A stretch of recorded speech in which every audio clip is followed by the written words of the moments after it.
you know, that's kind of the main theme of this season. Is, the way that we kind of seem to like to talk about it is if the first season was the evolution of a hero, the birth of a hero, the evolution of Matt into Daredevil, then this season really asks the question: what is a hero? What makes a hero? What are heroic acts? And ultimately, in this world, in this kind of environment that we've created, are they beneficial, helpful to society, or detrimental? Do they ultimately do more harm than good?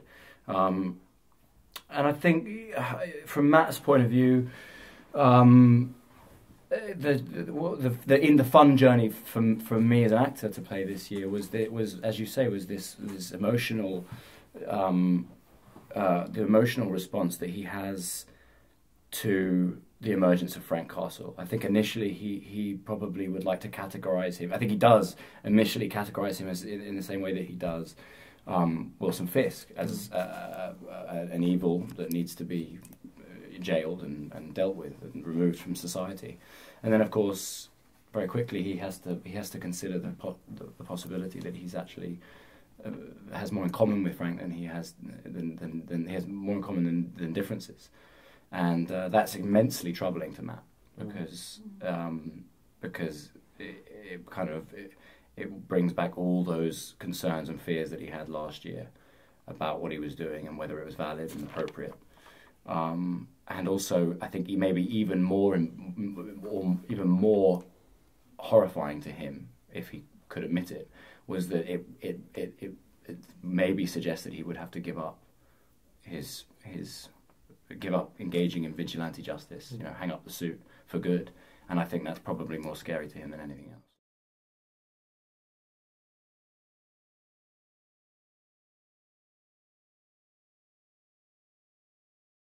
Imagine you'd have to first of all kind of wrap your head around the idea that people who are capable of that kind of, I mean, it's different with Frank Castle. We're talking about Daredevil. The people who are capable of those kind of abilities in order to engage in something like this and actually make a difference. But I don't think that probably ultimately, personally, I think that probably ultimately undermines the systems that are in place more than it helps them. But as a kind of, that doesn't mean I don't agree with heroic acts of sorts. You know, like we were talking earlier on about. I don't know if any of you English guys will know who Chris Eubank is, but we were talking about he's an English boxer who has famously he's had a few citizens arrests where he's pulled, he stopped someone, he's pulled someone over, he's done something, and I don't know what the circumstances of those individual arrests are, but like I do, so sometimes we like to think of seems trite to talk about it this way, but like we're talking about heroes.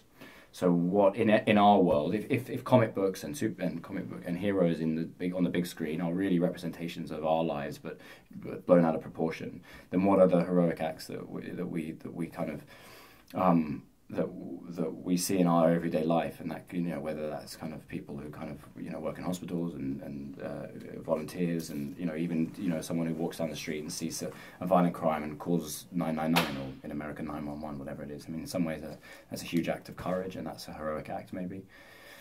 I don't know. I mean, I guess there are lots of those kind of questions.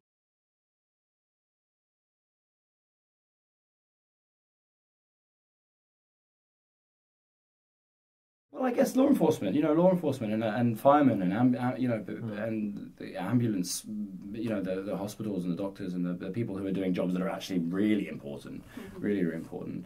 I mean, God, but the list goes on. People who kind of use their influence, that use their line of work to influence people for the greater good. Including yourselves. People who can write about, expose, the bankers or whatever it is. That's something that's in the press a lot at any given time. If you can write about that and draw influence and make people open their eyes to see what's going on or what could be done differently and changed, that's really those guys are heroes ultimately, I guess.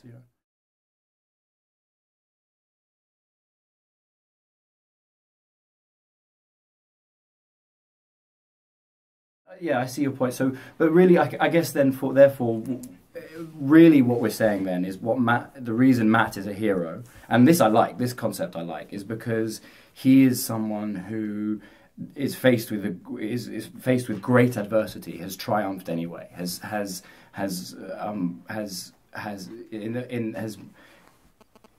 Matt is Daredevil is known as the man without fear. And when I got this job, that was one of my big concerns, was that how do you play someone who is incapable of feeling fear? And if you do that on a television show that runs for 13, 26, whatever it is, number of episodes, is that very interesting to watch? And I don't think that it is. So what I wanted to do with the character is make him someone. The reason he's called the man without fear is because people see what he does and they say he is fearless. That guy is fearless. But truthfully, he feels great fear. He's very scared. He's as scared, if not more scared, than the rest of us. The difference being that despite that fear, he decides to show up every day and do what he believes is right. And that is a heroic act, I think, on a daily basis. And that, it sounds silly, but the things in my life that make me very, very nervous, or when I have to do something I really don't want to do, or I feel like I just want to go into complete avoidance around something and not deal with it. It's sometimes you feel heroic when you actually say, no, this is something I have to deal with. Making a phone call, an uncomfortable phone call, rather than sending an email, or meeting someone and telling them straight up, this is, saying you're sorry to someone when you've clearly wronged them, and it's just easier to go into a place of self-justification and righteous anger and cut them out of your life. Actually saying, you know what, I can clean my side of the street here. I can say that this is what I did wrong, and hopefully repair that relationship. Those are all things that. I mean, again, we're making a superhero show. I don't want to make it sound like what we're doing is of the greatest importance. But I do think if those moments creep in, then that's a really helpful, good thing.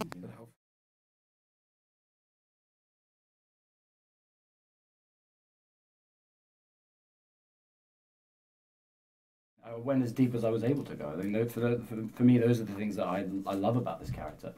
And you have to have them in order for the heroism to be apparent, because it's only by being afraid that is courage valid. If you're not afraid, you don't have courage. You can't have courage if you're not afraid, right? You have to. So it's only like one of the things I love with Matt is that he has to constantly keep his temper intact, because he's always on the verge of, he's always on the verge of snapping. And it's not just with the bad guys, it's with Foggy, it's with Karen, and it's with the people, it's with himself.